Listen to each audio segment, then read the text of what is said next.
Bismillahirrahmanirrahim. Assalamualaikum warahmatullahi wabarakatuh. Innal hamdalillah nahmaduhu ta'ala wa nashkuruhu wa natubu ilaihi wa nastaghfiruh. Wa na'udzu billahi min syururi anfusina ومن سيئات أعمالنا من يهده الله فلا مضل له ومن يضلل فلا هادي له أشهد أن لا إله إلا الله وحده لا شريك له وأشهد أن محمدا عبده ورسوله لا نبي بعده يا أيها الذين آمنوا اتقوا الله حق تقاته ولا تموتن إلا وأنتم مسلمون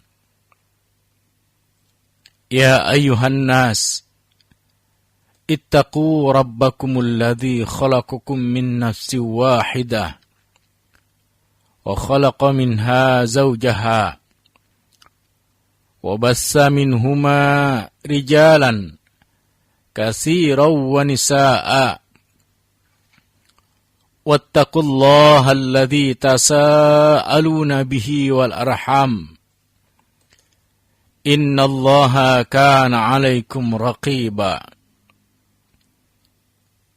يا أيها الذين آمنوا اتقوا الله وقولوا قولا سديدا يصلح لكم أعمالكم ويغفر لكم ذنوبكم ومن يطع الله ورسوله فقد فاز فوزا عظيما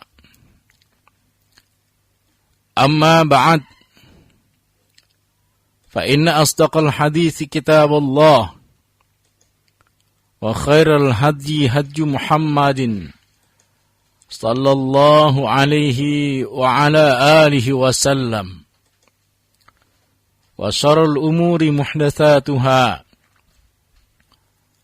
وكل محدثة بدعة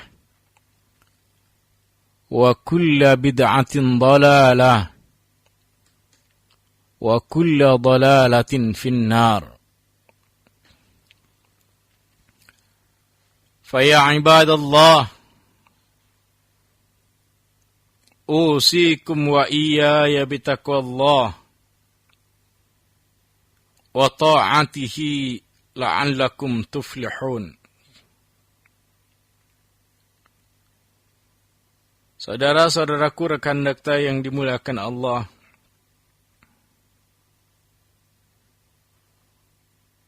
puji dan syukur kehadirat Allahu Jalla wa Ala kita panjatkan karena dengan inayahnya, dengan taufiknya, dengan kudrah dan iradahnya. Alhamdulillah wa syukurillah. Pada kesempatan siang hari ini, kita bisa berjumpa kembali melalui frekuensi 107 FM Radio Dakta dalam sentuhan nurani. Bagaimana saudaraku kabar antum? Al-Fakir Murhali Barda berdoa dan berharap agar antum semua dalam keadaan sehat walafiat, selalu mendapatkan curahan rahmat, mendapatkan inayah dan maghfirah daripada Allahu Jalla wa Ala, sehingga mampu menjalankan segala aktivitas kehidupan kita dengan penuh bimbingan daripada Allah Subhanahu wa Ta'ala.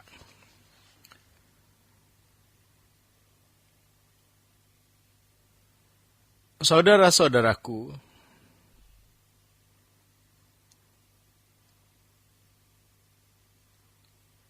Allah Subhanahu wa taala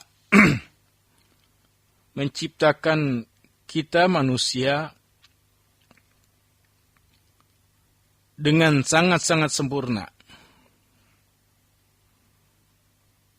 Laqad khalaqnal insana fi ahsani taqwim. Dan sungguh kami ciptakan manusia dengan pembentukan yang terbaik, ahsani taqwim. Tsumma radadnahu asfala safilin. Kemudian kami giring kepada neraka yang paling bawah, asfala safilin.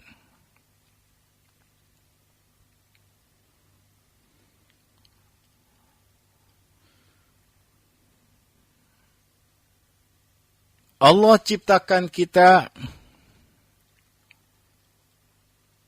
bukan hanya raga semata, tanpa jiwa, bukan. Tetapi Allah Subhanahu wa taala menciptakan kita ada raga, ada jiwa.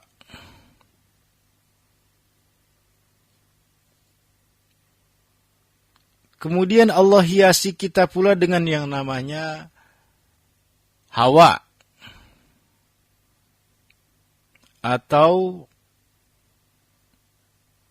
boleh kita sebut sebagai nafsu.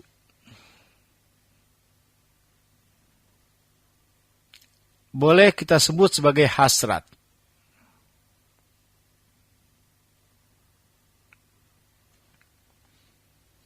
Hawa, nafsu, dan hasrat ini berkorelasi kuat dengan yang namanya al-aqlu. Maka hasil daripada otak-atik otak kita atau akal kita, maka di sana melahirkan sebuah rasa. Racikan daripada otak dan akal kita itu adalah rasa. Anda meracik bumbu masak, maka sesuai dengan otak Anda, dia harus ditambah beragam macam rempah untuk menghasilkan makanan yang enak, yang sedap, yang nikmat.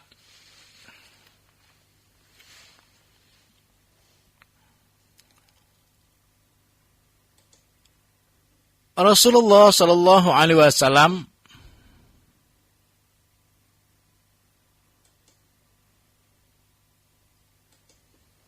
memberikan penjelasan kepada kita dalam sebuah hadisnya, di mana disampaikan oleh baginda Nabi Sallallahu Alaihi Wasallam,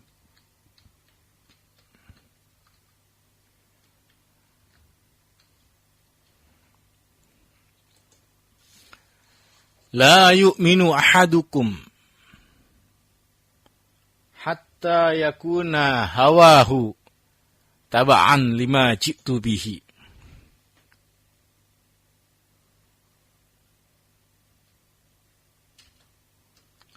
Tidaklah beriman salah seorang di antara kalian sampai hawa nafsunya menjadi pengikut terhadap apa yang aku bawa.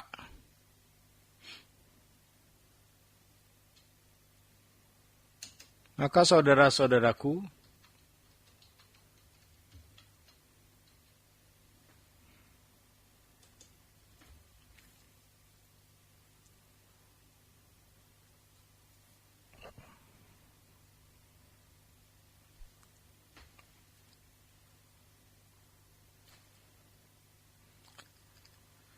Hawa nafsu kita ini harus sesuai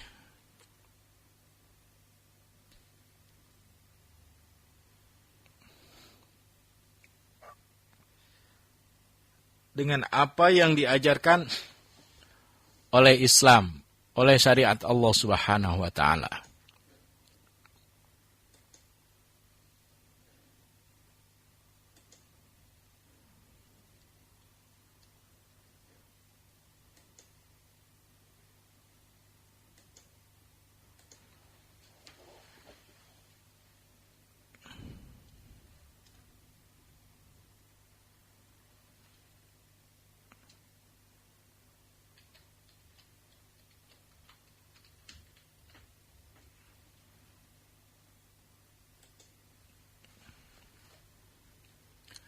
Kita punya hawa nafsu dari makanan.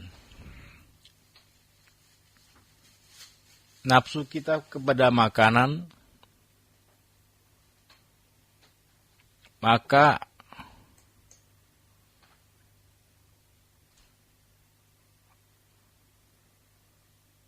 kita dibolehkan oleh Allah Subhanahu wa taala memakan segala-galanya, tapi ada yang diharamkan, dan itu tidak boleh kita masuki. Perkara-perkara yang diharamkan Allah Subhanahu wa taala.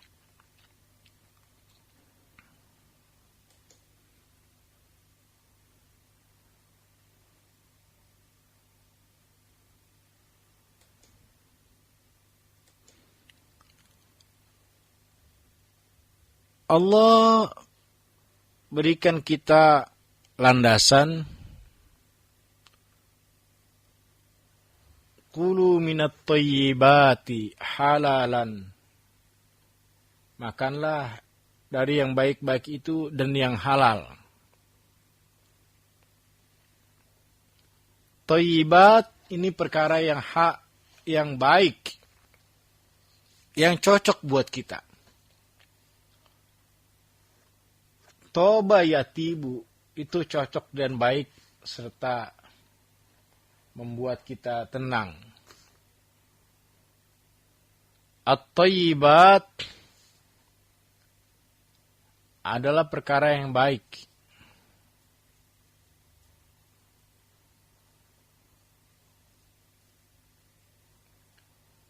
Rasulullah Shallallahu Alaihi Wasallam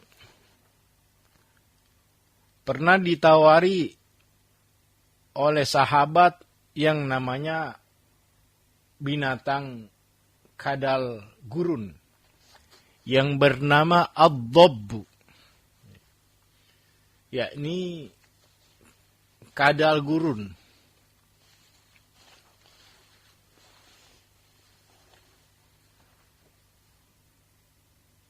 Itu dimasak oleh sahabat, dibakar.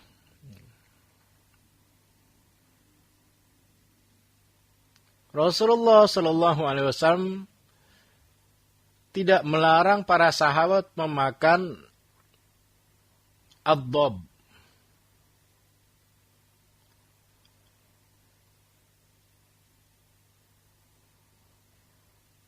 Tapi beliau tidak memakannya, tidak mau memakannya, dengan alasan bahwa itu tidak pernah kita makan di tempat kami, di tempat kita. Tidak pernah.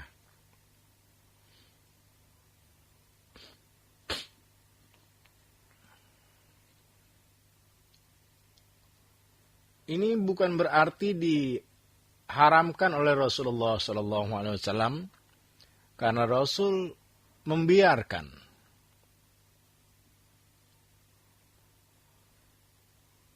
Sukutnya Rasulullah Shallallahu Alaihi Wasallam atau diamnya Nabi Shallallahu Alaihi Wasallam itu merupakan hukum atau jatuh hukum mubah, diibahahkan, dibolehkan makan ad-dhabb.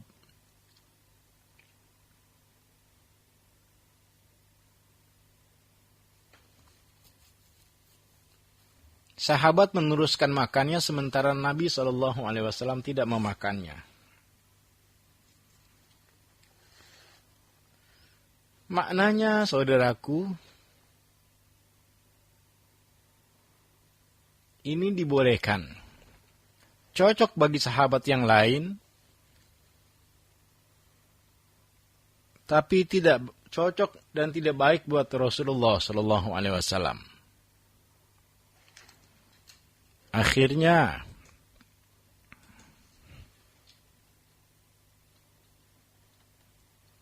Nabi membiarkan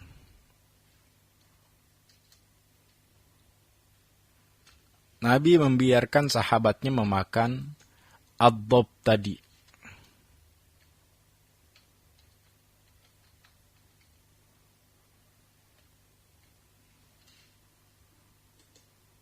Dan tidak melarangnya.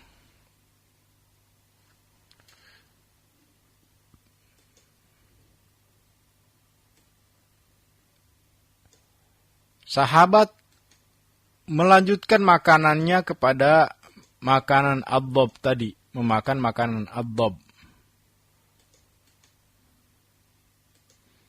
Ad-dhab bakar ya, yang sudah dibakar.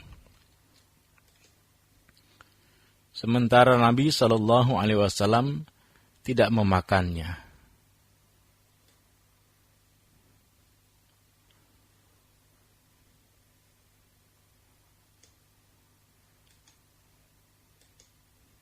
Saudara-saudaraku,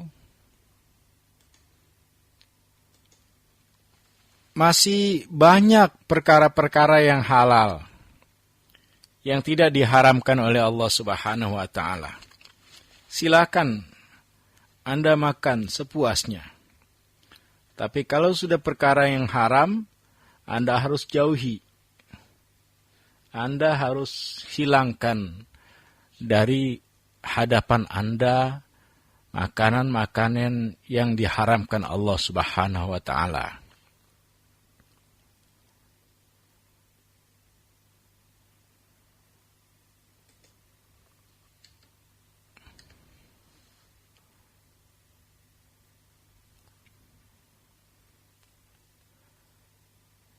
La yu'minu ahadukum hatta yakuna hawahu taba'an lima ji'tu bihi.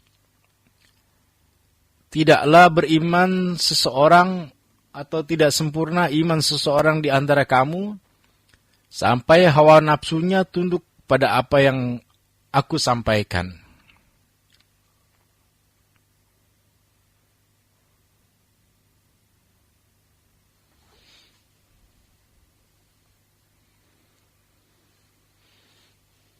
Saudara-saudaraku, Allah Subhanahu wa taala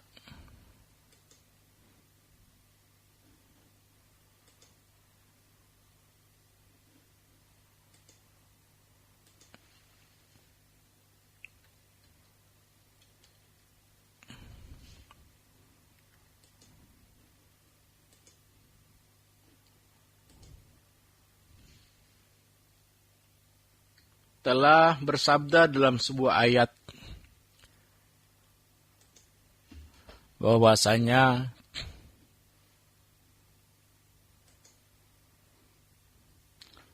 fala warabbuka la yu'minuna hatta yuhakkimuka fima shajara bainahum thumma la yajiduna fi anfusihim harajan mimma qadaita wa yusallimu taslima. Maka demi Tuhanmu, mereka tidak beriman sebelum mereka menjadikan engkau, wahai Muhammad, sebagai hakim dalam perselisihan perkara di antara mereka. Sehingga mereka tidak merasa keberatan hati terhadap keputusanmu. Dan mereka menerima dengan sepenuhnya. Ini dalam surah An-Nisa, surah keempat, ayat 56.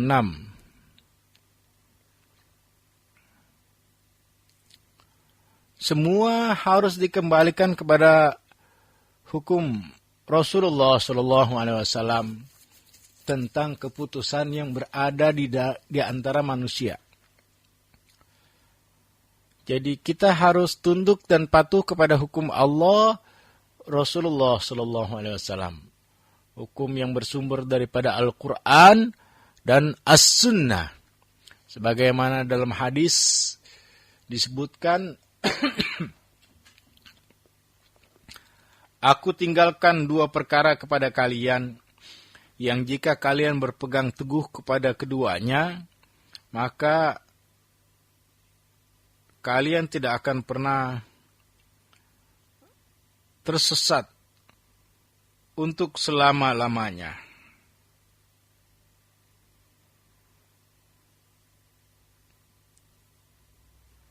Itulah kitabullah wa sunnati rasulihi. Kitab Allah dan sunnah Rasulnya.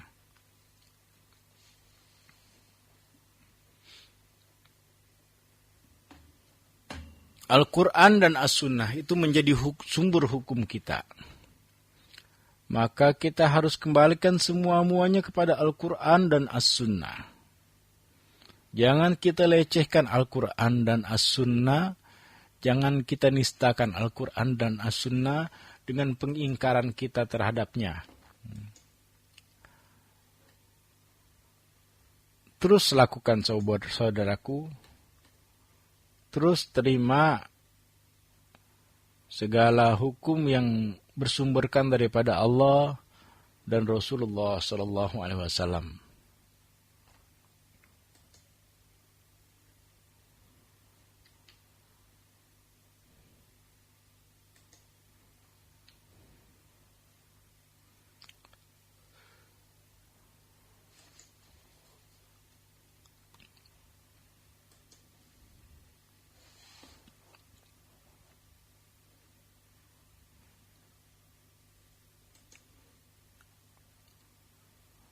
Ayat tentang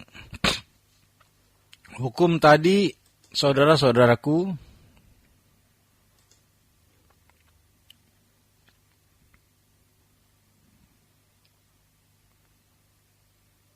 sebab turunnya adalah adanya sengketa antara seorang Ansor dengan Zubair.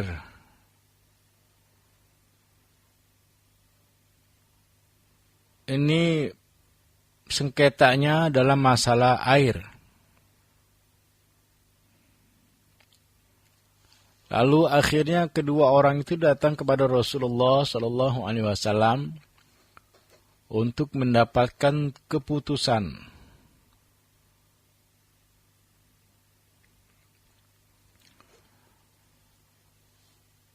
Mereka datang dan Nabi SAW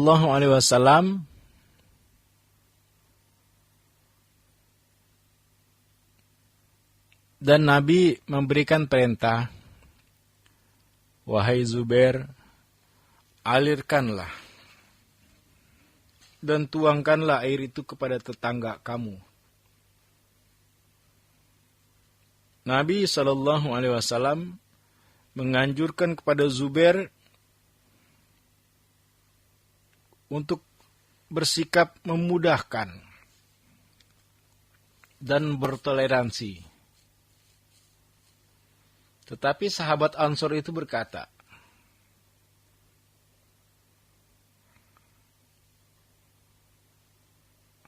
apa karena dia anak bibumu? Maka merahlah wajah Rasulullah SAW. Wahai Zubair, tutuplah alirannya sampai airnya naik ke atas pagar. Kemudian biarkanlah dia tumpah.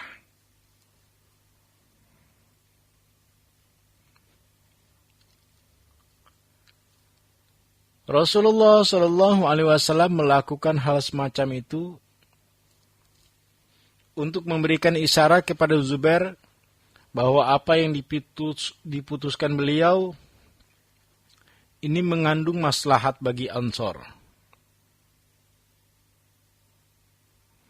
Dan tatkala orang Ansor memahami sabda Nabi Shallallahu Alaihi Wasallam, maka Zubair menyadari apa yang menjadi hak dan kewajibannya.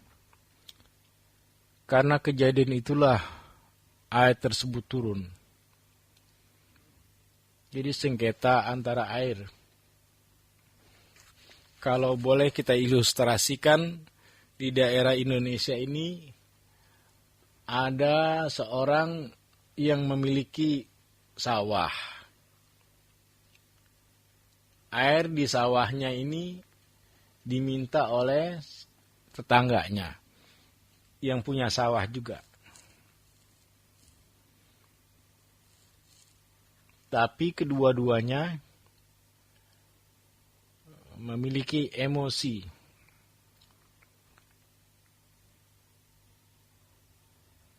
Akhirnya datang meminta hukum. Rasulullah Shallallahu Alaihi Wasallam memberikan pelajaran kepada Zubair untuk bisa bertoleransi, untuk bisa memahami kekurangan tetangganya. Maka dikatakan oleh Zubair, oleh Rasulullah kepada Zubair, alirilah air kepada tetanggamu, tuangkan ke kebunnya. Lalu sahabat Ansor ini mengatakan, apa karena dia ini anak daripada bibimu, engkau berkata demikian? Maka kemudian merah padam wajah Rasulullah Sallallahu Alaihi Wasallam dan memerintahkan kepada Zubair, tutup airnya sampai nanti limpas, biarin masuk ke dia punya kebun. Itu yang diajarkan Rasulullah Sallallahu Alaihi Wasallam kepada Zubair. Maka kedua-duanya sahabat ini memahami, baik Zubair ataupun Ansor, memahami bahwa apa yang diputuskan oleh Rasulullah Sallallahu Alaihi Wasallam memiliki maslahat, memiliki kebaikan untuk kedua-duanya. Untuk sahabat Zubair, untuk sahabat Ansor juga. Mereka memiliki keputusan yang betul-betul bijaksana daripada Rasulullah Sallallahu Alaihi Wasallam.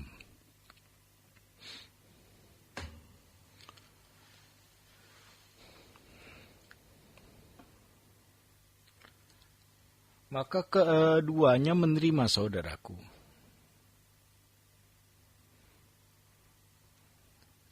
Kita pun harus bisa menerima apa yang diputuskan oleh Allah dan Rasul-Nya.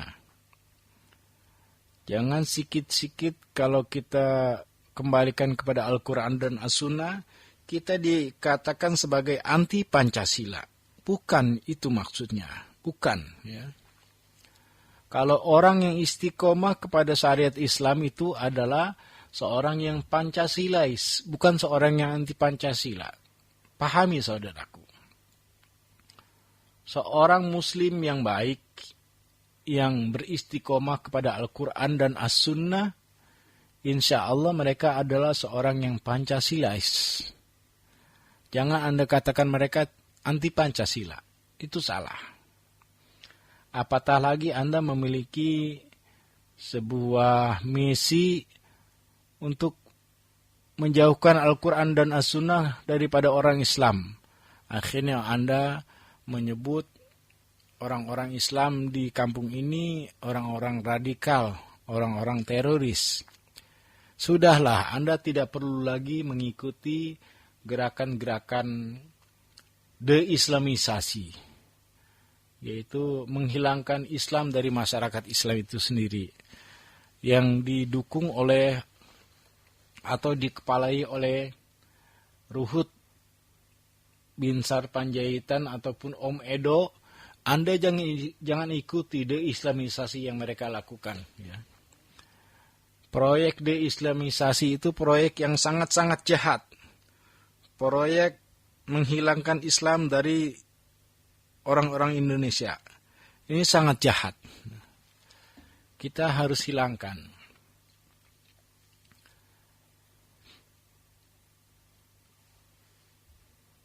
Kembalikan semuanya kepada Al-Quran dan As-Sunnah. Saudara-saudaraku, la yu'minu ahadukum hatta yakuna hawahu taba'an lima ji'tu bihi. Itu bukan berarti kita menghilangkan hawa nafsu, tetapi menyalurkan hawa nafsu sesuai dengan koridor syariat, ya. Bukan menghilangkan hawa nafsu sekali lagi, tapi menyalurkan hawa nafsu sesuai dengan koridor syariat. Kita kaum laki-laki punya nafsu kepada perempuan. Kalau kita tidak punya nafsu kepada perempuan, boleh jadi kita tidak normal. Maka siapapun laki-lakinya pasti punya nafsu kepada perempuan. Begitu sebaliknya.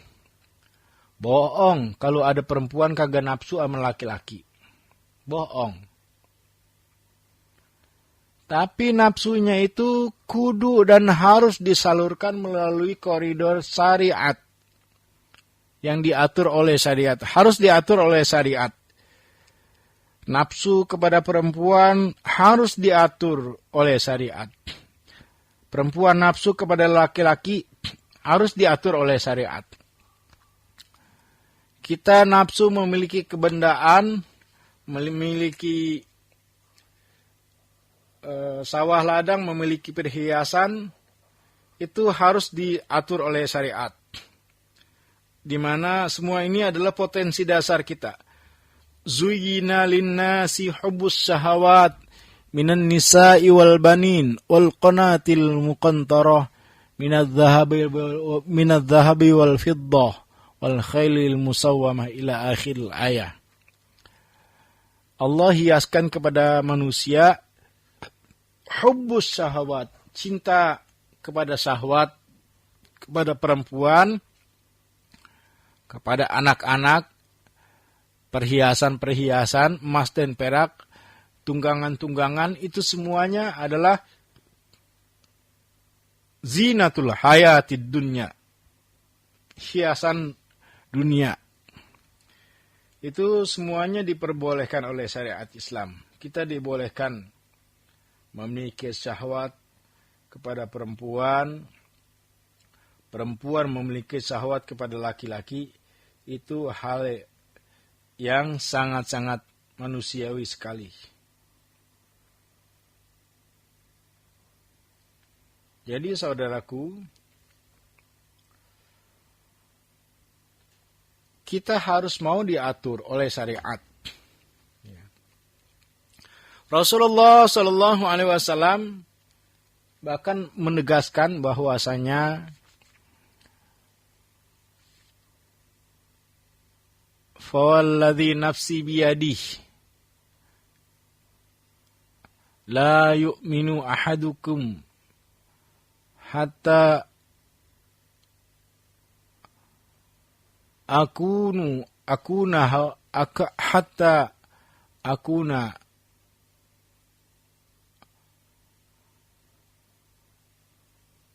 tidaklah beriman salah seorang di antara kalian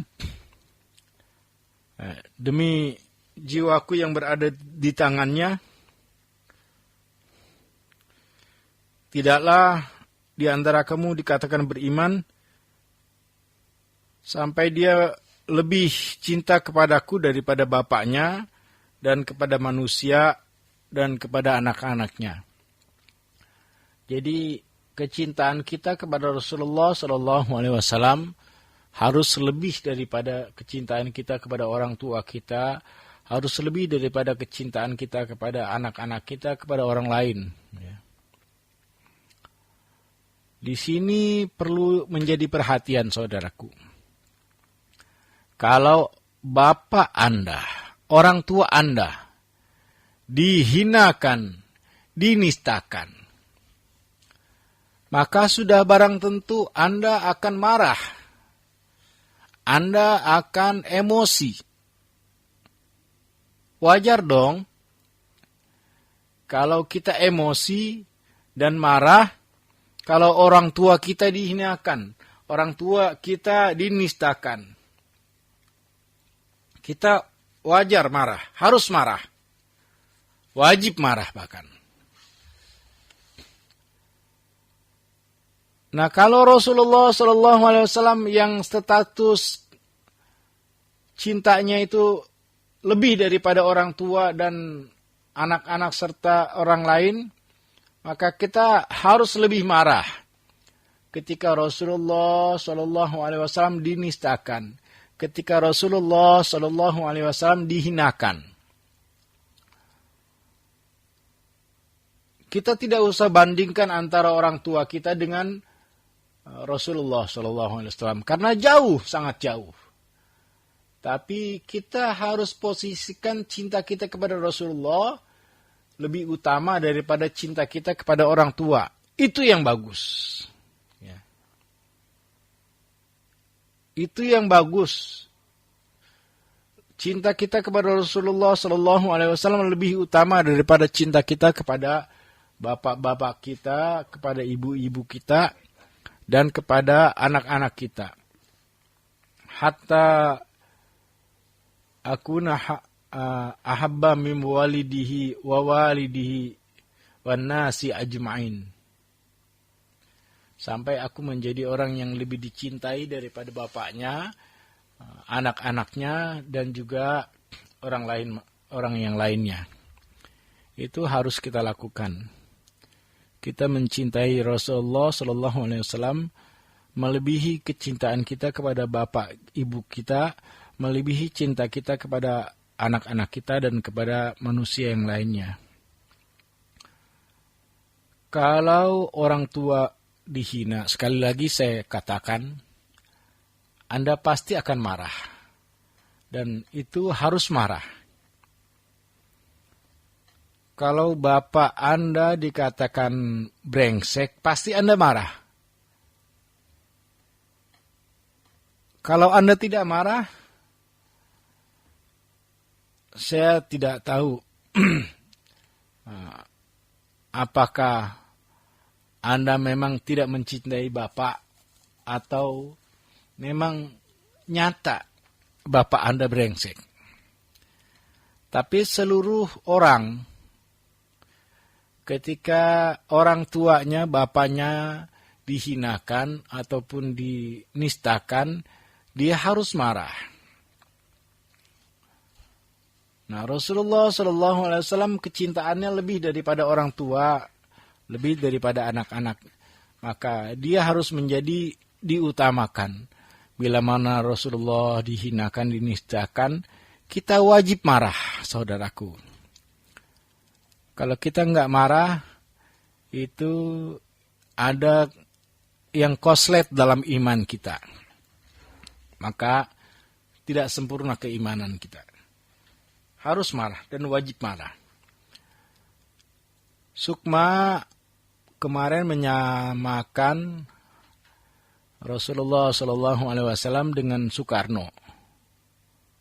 Sukma menyamakan Pancasila dengan Al-Quran. Ini Sukma sudah betul-betul menghinakan Al-Quran, menghinakan Rasulullah SAW.